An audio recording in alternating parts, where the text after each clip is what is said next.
I remember the day well. It was a beautiful, warm summer day. Well, spring actually. April 16th. And my niece was working at a gas station. Now, this gas station was on a very busy road in a very popular part of the state where there hadn't been a murder in 20-something years or even more. She was working during the day, got out before it was dark, and it was her brother's birthday. It was April 16th, 2005. It was my husband's birthday, my mother's birthday, and we had been celebrating at my son's house. I decided to walk home because I like to walk, and I was on my way home when I ran into Doug Cousino, my brother-in-law.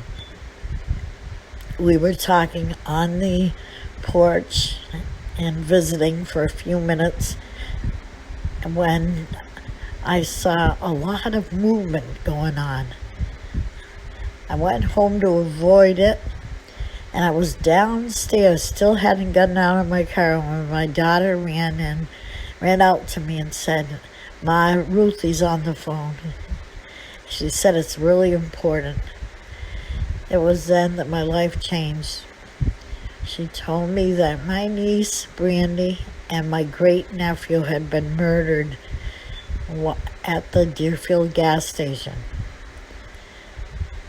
Subsequently, I found out that she had a nylon strap wrapped around her neck, and she had been left with it so tightly around her throat that she couldn't get it off. And the person had just left the gas station, ripped the register out of the counter because they weren't smart enough to open it, and had run off. A few days went by, and I heard that a man, Dennis Bateman, was now a suspect in the murder. Dennis was in his late 30s, early 40s, and quite a character. He was into drugs. I had the pleasure of meeting him once.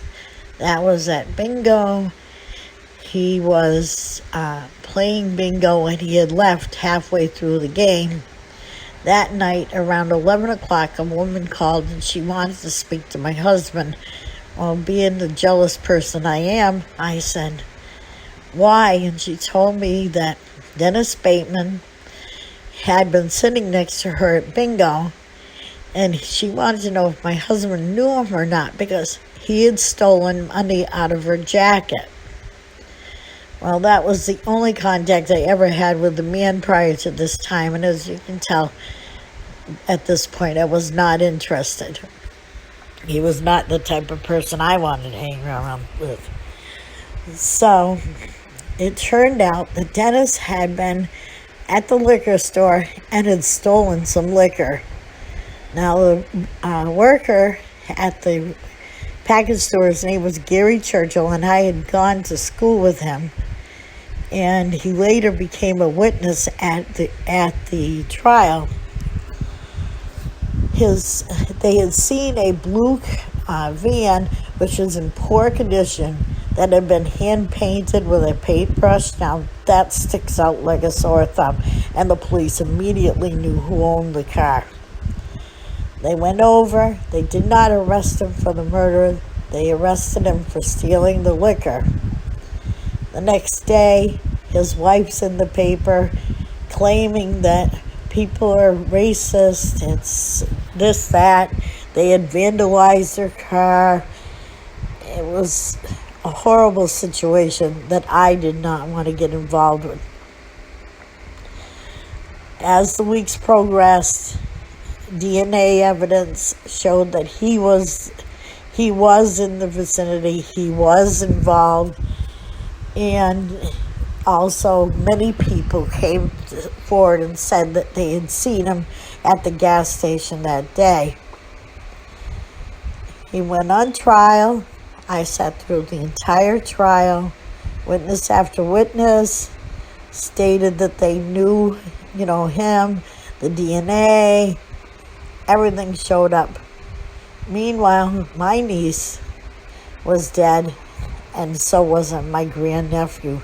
His name was Dane, D-A-N-E Hall.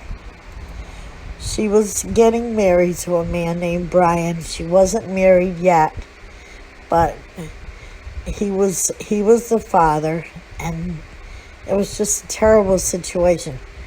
I need to tell you that it was never considered an important trial to the family. The family was the most callous, uncaring people I had ever met. His wife had the nerve to sit in the lobby and show off her new engagement ring that she had gotten from another man just in case her husband was found guilty. I just could not believe what she did, and I have never spoken to her since. He was convicted. He got life without parole, and he has made several attempts to reverse the decision and has lost all appeals. I just wanted to let everybody know that Brandy was a wonderful girl. She never did anything to anybody. She always had a smile. She was always happy. We called her BMW because her name was Brandy Marie Warriors. And it was sad. Dane was 3 pounds, almost 4 pounds. He was almost ready to be born, and he was suffocated to death as she was. To leave someone on a garage floor and drive off without a cure in the world is just an indication of what kind of person we were dealing with.